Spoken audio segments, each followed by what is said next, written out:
Saludos, saludos en este espacio Doctrina de la Iglesia desde Radio María, República Dominicana. Así es que esto, ahora sí, estaba apagado el aparato, qué cosa más hermosa. Bien, es que estamos en remodelación aquí y los equipos lo apagaron ahorita. Pues bien, mi gente querida, estamos en este espacio Doctrina de la Iglesia en el que vamos compartiendo poco a poco los artículos del Catecismo de la Iglesia Católica. Ya veremos dónde nos quedamos y dónde continuamos en este hermoso programa en el que vamos hoy a continuar sobre el depósito de la fe, donde nos quedamos en el último espacio. Vamos a poder encomendarnos al amor de Dios, rezando todo junto donde estén esta oración que Jesús nos enseñó. En el nombre del Padre, y del Hijo, y del Espíritu Santo. Amén. Padre nuestro que estás en el cielo, santificado sea tu nombre. Venga a nosotros tu reino. Hágase tu voluntad en la tierra como en el cielo. Danos hoy nuestro pan de cada día. Perdona nuestras ofensas, como también nosotros perdonamos a los que nos ofenden. No nos dejes caer en tentación, y líbranos del mal. Amén. En el nombre del Padre, y del Hijo, y del Espíritu Santo. Amén. Qué bonito. Pues en los controles tenemos a Wilson de Jesús, y en la cabina tenemos al Padre Anthony Díaz, como siempre. Qué emoción. Pues vamos a ver, ayer habíamos entrado a la Constitución Apostólica Fidei Depositum, el depósito de la fe, por el cual el Papa Juan Pablo II dio apertura o publicó el Catecismo de la Iglesia Católica en octubre del año 1992. Y comenzábamos a analizar las dos primeras líneas de esta Constitución. Entonces vamos a recapitular un poquito y continuamos nuestra meditación.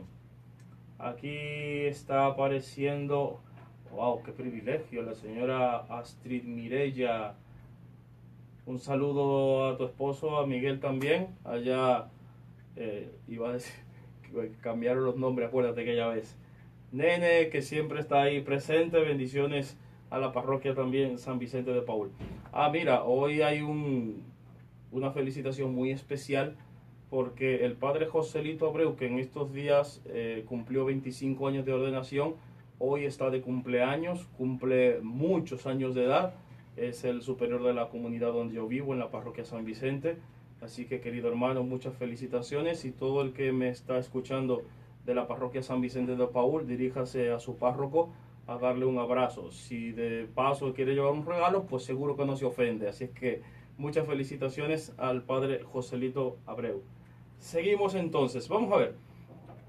Decía la primera línea: conservar el depósito de la fe es la misión que el Señor confió a su iglesia y que ella realiza en todo tiempo. Entonces, leí algunos textos bíblicos para saber o para ir deslindando o aclarando qué significa el depósito de la fe, porque debemos tenerlo mínimamente claro para saber que si esa es la misión, conservar el depósito, pero no sabemos qué es el depósito, pues se complica lo que vamos a cuidar si no tenemos idea qué es lo que estamos cuidando. Entonces, algunos textos nos van a refrescar la memoria de qué es el depósito de la fe. Segunda carta a Timoteo, capítulo 1, versículo 13, dice: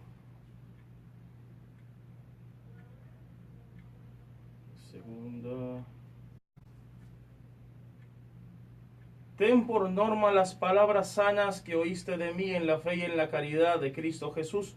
Conserva en buen depósito mediante el Espíritu Santo que habita en nosotros. Ten por norma las palabras sanas que oíste de mí en la fe. De alguna manera, entonces, ya, ¿qué es el depósito o qué hay en el depósito? Palabras sanas y palabras que oíste, que se fueron transmitiendo desde los apóstoles en la fe. Y dice en el versículo 14: conserva el buen depósito mediante el Espíritu Santo perdón, que habita en ustedes. El otro texto, la primera carta a Timoteo, capítulo 6, versículo 13. Vamos a ver qué dice.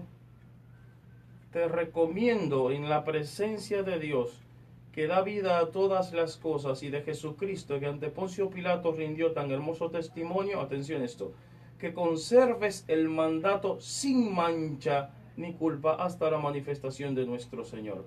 Que conserves, otra vez está hablando de conservar el mandato sin mancha hasta la manifestación del Señor. Y el versículo 20 de ese mismo capítulo dice: Timoteo, guarda el depósito, evita palabrerías profanas y también las objeciones de la falsa conciencia. Y esto es clave ahora, el versículo 21. Algunos que la profesaban se han apartado de la fe. Entonces ven por qué hay que conservar y cuidar, porque hay gente que el depósito de la fe, lo que creemos, la mejor muestra más resumida del depositum fide, del depósito de la fe, es el credo, ¿sí? Tú tienes el credo en tus manos, en tu mente, en tu corazón. Ese es el depósito de la fe como resumen, ¿sí? Entonces, en el capítulo 4, versículo 6 de la primera carta a Timoteo, dice: si tú enseñas estas cosas a los hermanos, será un buen ministro de Cristo Jesús, nutrido con las palabras de la fe y de la buena doctrina que ha seguido fielmente. La buena doctrina. En la segunda carta a los Tesalonicenses, capítulo 2, versículo 15, vamos a ver qué dice. Así pues, hermanos, manténganse firmes y conserven las tradiciones que han aprendido de nosotros, de viva voz o por carta. Entonces, más o menos vamos clarificando qué es el depósito de la fe para la Sagrada Escritura. Se fue transmitiendo un mensaje. ¿Cuál mensaje? La vivencia de Cristo y el mensaje del amor. Ese mensaje y esa vivencia de Cristo se consignó, se expresó, se escribió en lo que hoy conocemos como la Sagrada Escritura.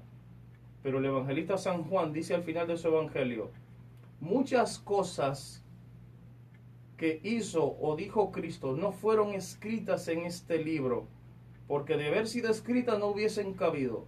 Por tanto, hay verdades en la revelación divina que no están en la Sagrada Escritura, porque como dirá San Juan, esto se escribió para que crean y creyendo tengan vida eterna. Pero hay otros datos y otras vivencias y otras fuentes que no fueron consignadas en la Escritura, y toda esa verdad revelada que no está en la Escritura, la Iglesia Católica le llama la tradición. Entonces, ¿por qué se conforma fundamentalmente el depósito de la fe?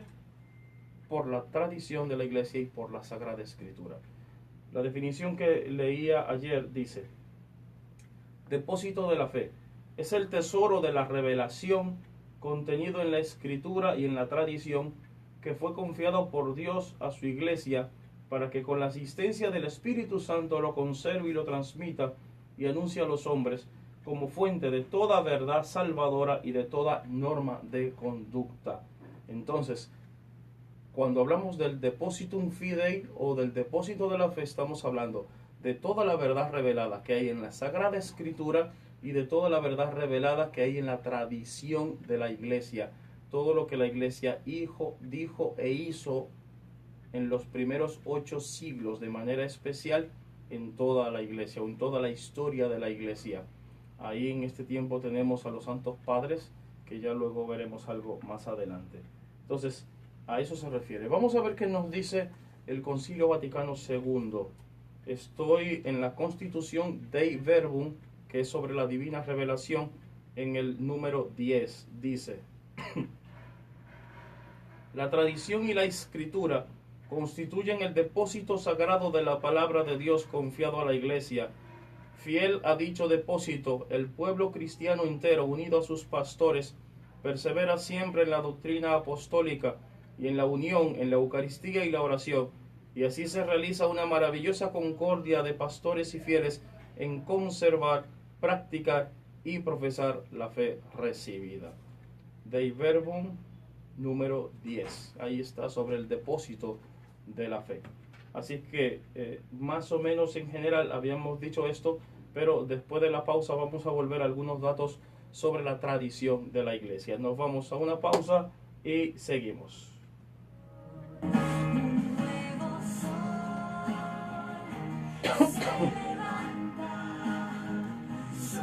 Pues aquí seguimos, mi gente.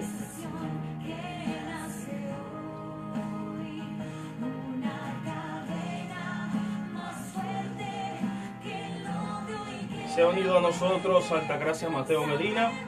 Altagracia, ¿de qué parroquia eres tú, cariño? Para mandarte saluditos y a todos allá. Qué emoción.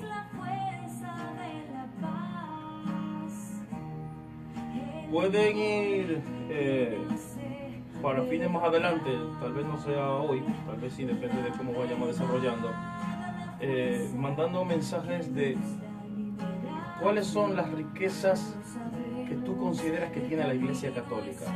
¿Qué riquezas? Por ejemplo, la vida de los santos, como ya escuchábamos ayer, la Eucaristía. ¿Qué riquezas espirituales has vivido tú? Me lo pueden ir escribiendo, o nos pueden llamar, o pueden mandar mensajes de voz. Y ahora seguimos a la carga.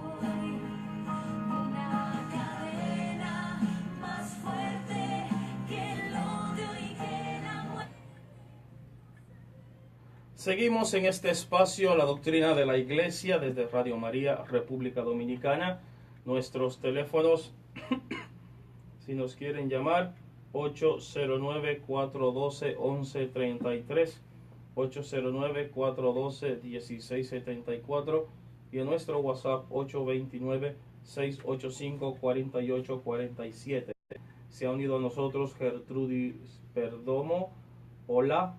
Qué profundo, ¿cómo estás, cariño?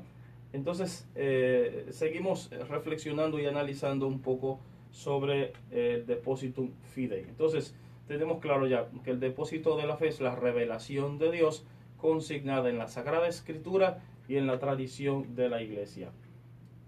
Pero, ¿qué es la tradición de la Iglesia específicamente? Ya he dicho que San Juan dice que muchas cosas de las que Jesús hizo y dijo no están en la Escritura, lo que significa que fuera de la Escritura la Iglesia fue conservando muchos elementos y mucho contenido que no fueron escritos y que también es doctrina católica y también es una fuente de verdad para la Iglesia Católica. Incluso, aunque de las tres fuentes de verdad que tiene la Iglesia Católica, que son la Sagrada Escritura, la tradición de la Iglesia y el magisterio de la Iglesia, aunque siempre la más importante porque es palabra divina, es la Sagrada Escritura, pero la Iglesia estima prácticamente en igual grado la Sagrada Escritura y la tradición de la Iglesia. ¿Por qué? Hay una llamadita por ahí, dale para allá. Bueno, se durmió el amigo. Buenas tardes, esa voz yo la he conocido alguna vez.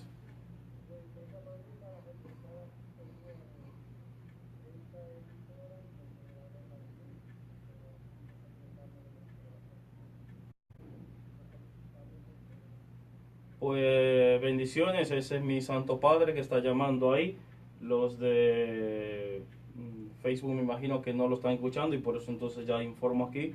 Hemos recibido una llamada de mi papá, así es que gracias por esa. Ah, bueno, y de mi mamá también. Dice, yo estoy aquí.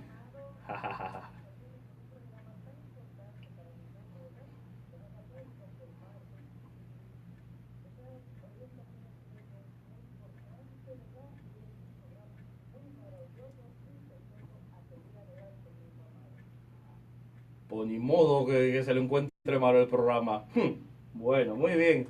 Ahí estuvo mi madre también en línea. Muchas bendiciones en esos dos medios, humano y divino, que utilizó Dios para traerme al mundo. Así que gracias por su sintonía, amados papá y mamá.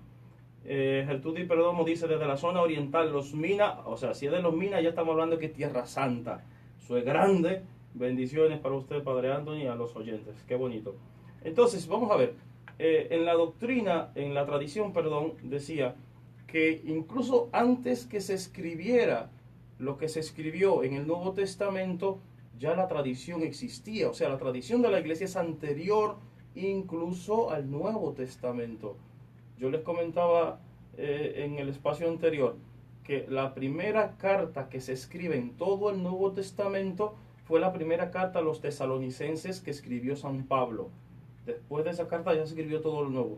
Pero antes de que se escribiera esa carta, ya la iglesia conservaba el depósito de la fe revelado, aunque no había escritura. Por lo menos la parte del Nuevo Testamento no existía cuando la iglesia conservaba. De hecho, ¿qué fue lo que puso por escrito? El depósito de la fe que se transmitía oralmente. Y por eso es que la tradición de la iglesia es esencial a la hora de la fe, porque existió incluso antes que el Nuevo Testamento. Entonces, es importante tener esto claro, porque a veces en las homilías o en charlas podríamos escuchar que el cura o que el charlista o conferencista habla, por ejemplo, de San Agustín, y podemos darle menos importancia, pero el depósito de la fe guardado en los santos padres de la iglesia es fuente de verdad para la iglesia también. Ojo, siempre recordemos que la Sagrada Escritura es la primera fuente de verdad, pero también tenemos estas otras. ¿Qué es la tradición? Es el conjunto de verdades reveladas que miran a la fe y costumbres que no se contienen en la Sagrada Escritura, sino que las transmite Dios oralmente a su iglesia, ¿sí? Esa es la tradición. Y en la tradición podemos distinguir algunos ámbitos, porque todo lo dicho o escrito en la tradición no tiene exactamente el mismo valor, ¿sí? Vamos a ver. La tradición puede ser divino, apostólica o puede ser eclesiástica. ¿Qué significa eso? Dentro de la revelación o la tradición oral que se ha ido transmitiendo, hay unas verdades que Cristo dijo a los apóstoles y a su iglesia. Eso es una tradición divina. O después que Jesús ascendió al cielo, que el Espíritu Santo va revelando y va diciendo a los apóstoles, estas dos partes pertenecen a la tradición divina de la iglesia, porque son palabras de Dios dichas directamente sobre los apóstoles y sobre su iglesia. Pero hay una tradición eclesiástica, que son las disposiciones tomadas por los apóstoles por propia iniciativa. A ver si yo encuentro ahora un texto en la primera carta a los Corintios para poner un ejemplito sobre esta, que es más difícil, porque para nosotros sí es más fácil saber que lo que dijo Cristo o el Espíritu Santo es tradición divina. Vamos a ver, primera carta a los Corintios capítulo 7 versículo 10 en adelante. Dice: en cuanto a los casados, les ordeno, no yo, sino el Señor. Atención, que está haciendo una distinción San Pablo en lo que está ordenando él y lo que ordena el Señor. Dice: les ordeno, no yo, sino el Señor. ¿Esto qué es? Tradición divina. Que la mujer no se separe del marido, más en el caso de separarse, que no vuelva a casarse, o que se reconcilie con su marido y que el marido no se divorcie a su mujer. Y en el versículo 12, atención, qué cosa más hermosa. En cuanto a los demás, digo yo, no el Señor. Esto es tradición eclesiástica. Ven como en un mismo texto ya tenemos dos categorías de tradición, porque una cosa es lo que dijo Jesucristo y otra cosa es lo que diga San Pablo. Entonces, por eso San Pablo dice o distingue, dice, no digo yo, lo dice el Señor, lo que significa que eso es indiscutible. Pero luego más adelante dice, no dice el Señor, lo digo yo. Entonces, esto es tradición eclesiástica, disposiciones que los apóstoles hicieron de manera personal, ¿sí? A título personal, no porque Cristo lo haya mandado, pero que también tiene su peso y también es tradición, pero que en todo caso, de última, puede ser dialogado, porque no es un mandato divino, sino un mandato humano, ciertamente inspirado también, seguro, por el Espíritu Santo. Entonces, esto es la tradición, puede ser divina o eclesiástica, pero por razón de su contenido puede ser tradición dogmática o tradición moral.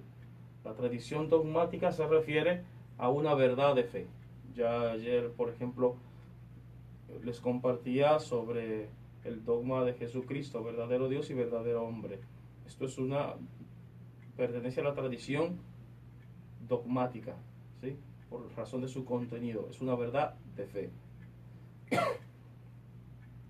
Y tradición moral, por razón del contenido, puede ser moral si se trata de la conducta o de la disciplina o incluso del culto y de la liturgia.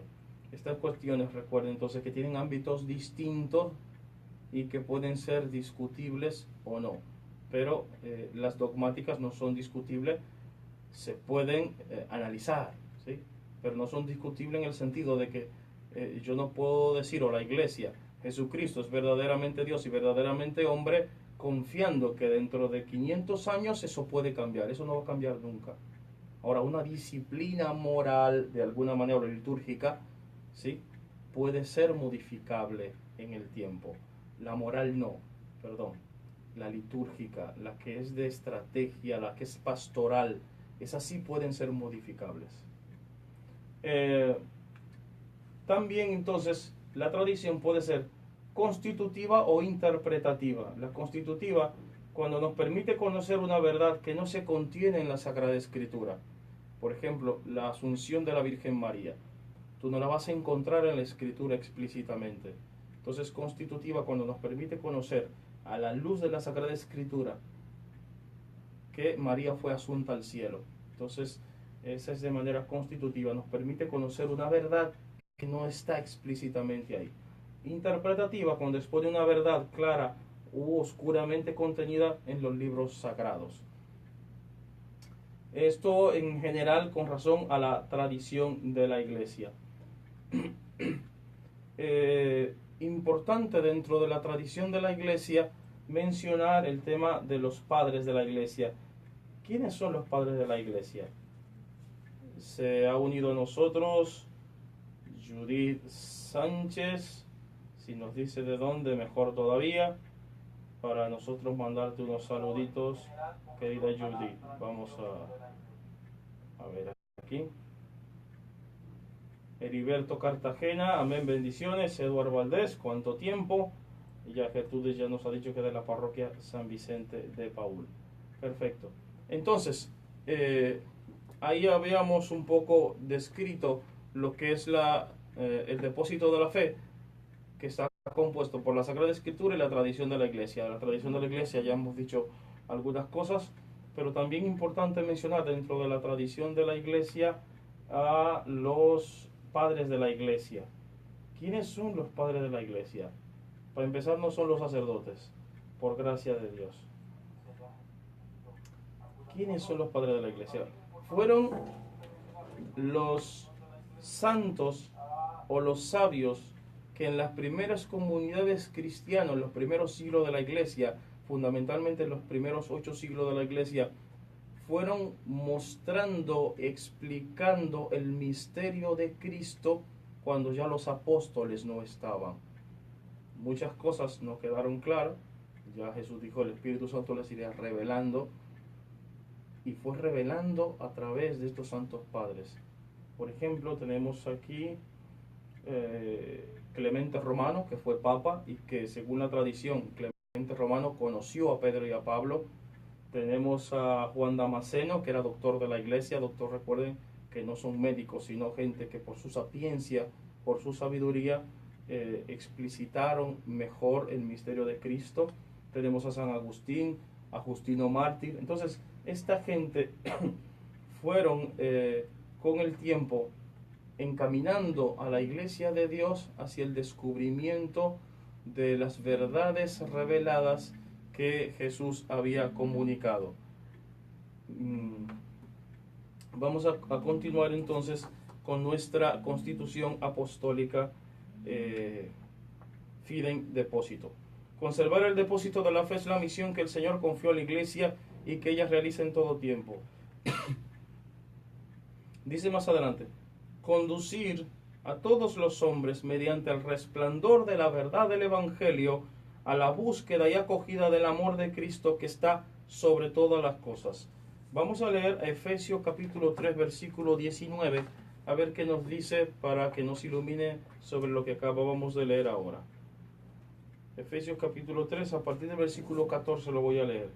Dice San Pablo: por eso doblo mis rodillas ante el Padre, de quien toma nombre toda familia en el cielo y en la tierra, para que les conceda por la riqueza de su gloria fortalecerlos interiormente mediante la acción de su Espíritu, que Cristo habite por la fe en sus corazones, para que arraigados y cimentados en el amor, puedan comprender con todos los santos la anchura y la longitud, la altura y la profundidad, y conocer el amor de Cristo que excede a todo conocimiento, y se llenen de toda la plenitud de Dios.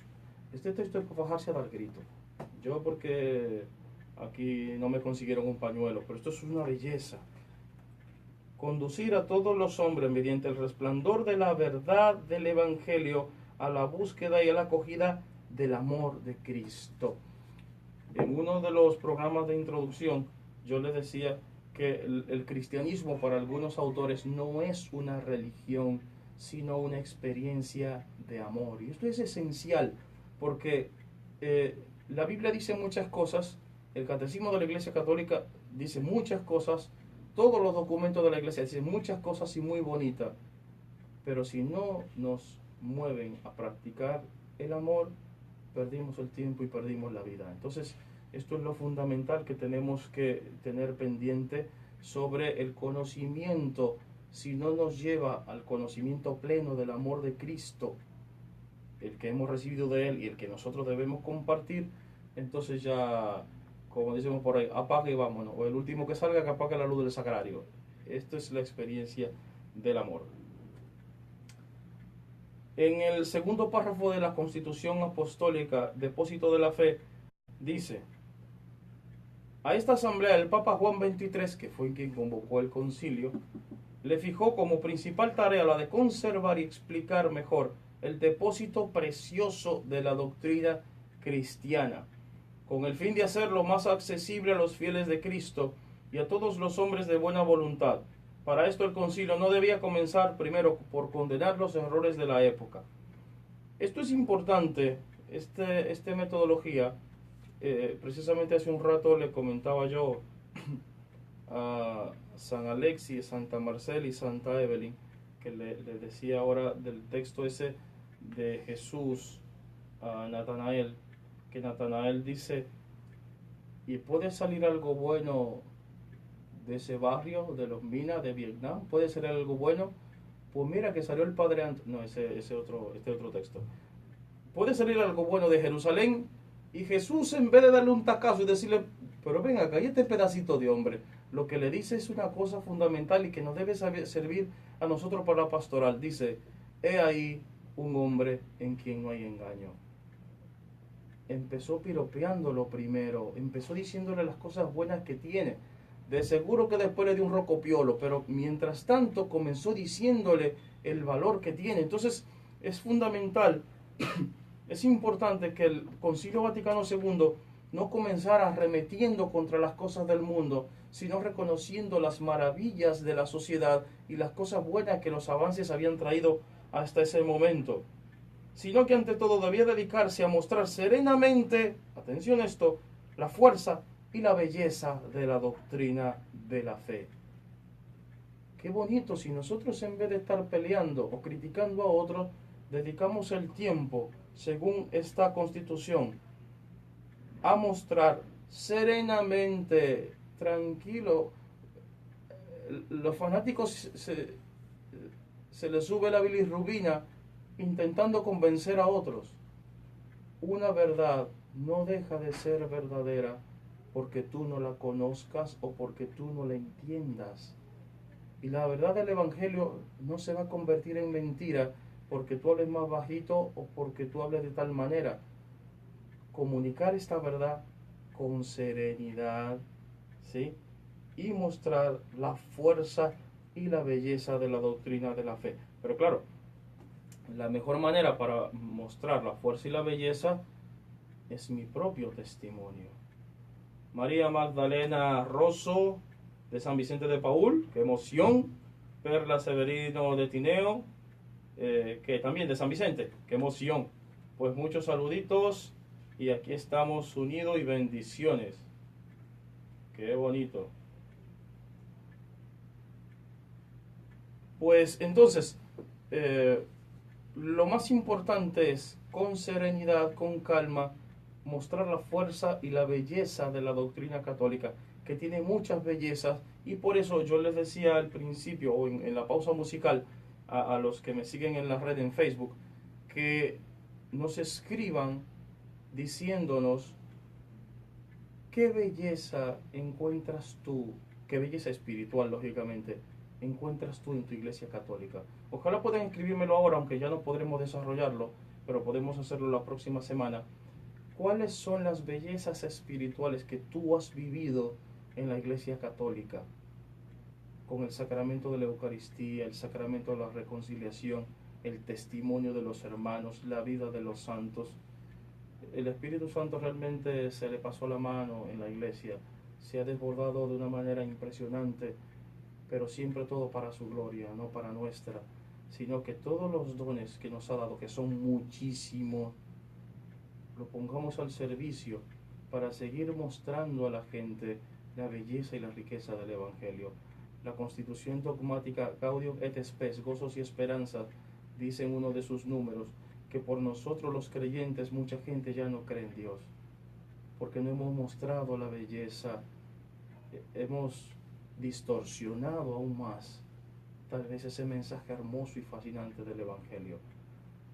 Se nos está agotando el tiempo, así es que, mis hermanos, les recuerdo que miércoles y jueves a las 3:15 tenemos este espacio en vivo, pero que se retransmite todos los sábados y domingos a las 4 de la tarde por el dial 1240 AM, porque el que entra a Facebook siempre va a estar ahí.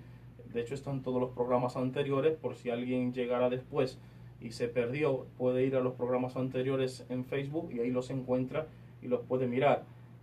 Sí les pido, para la gloria de Dios y que sigamos compartiendo este mensaje, que compartan estos mensajes, que compartan el video con otras personas de otras parroquias, incluso en la misma parroquia, para que sea conocido que es el objetivo, el reino de Dios, para que sigamos los católicos formándonos y conociéndonos.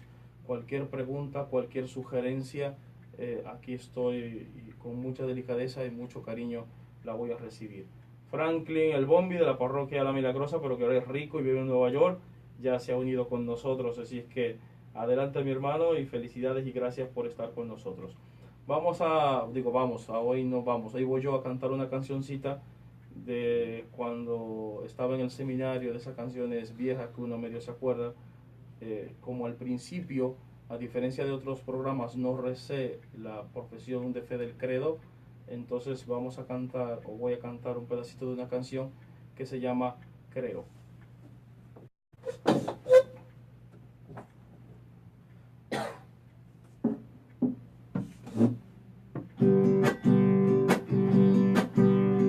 Creo, yo creo en ti, Señor, creo, yo tengo fe, creo desde mi juventud, creo desde mi amor, aunque el dolor llame a mi puerta, amenazando mi existir, no es suficiente motivo para perder yo mi fe, no es suficiente motivo para perder yo mi fe. Creo, yo creo en ti, Señor, creo, yo tengo fe, creo desde mi juventud, creo desde mi amor. Vamos ahora entonces, para concluir este espacio, a agradecer a Dios a través de la Virgen Madre, la Virgen de la Paz, que nos acompaña, que nos ilumina, que intercede por nosotros. Le pido que se unan conmigo. Dios te salve María, llena eres de gracia, el Señor es contigo. Bendita eres entre todas las mujeres, y bendito es el fruto de tu vientre Jesús. Santa María, Madre de Dios, ruega por nosotros los pecadores, ahora y en la hora de nuestra muerte. Amén. Gloria al Padre, y al Hijo, y al Espíritu Santo, como era en el principio, ahora y siempre, por los siglos de los siglos. Amén. El Señor esté con ustedes. Y la bendición de Dios Todopoderoso, Padre, Hijo y Espíritu Santo, descienda sobre ustedes y les acompañe siempre. Amén.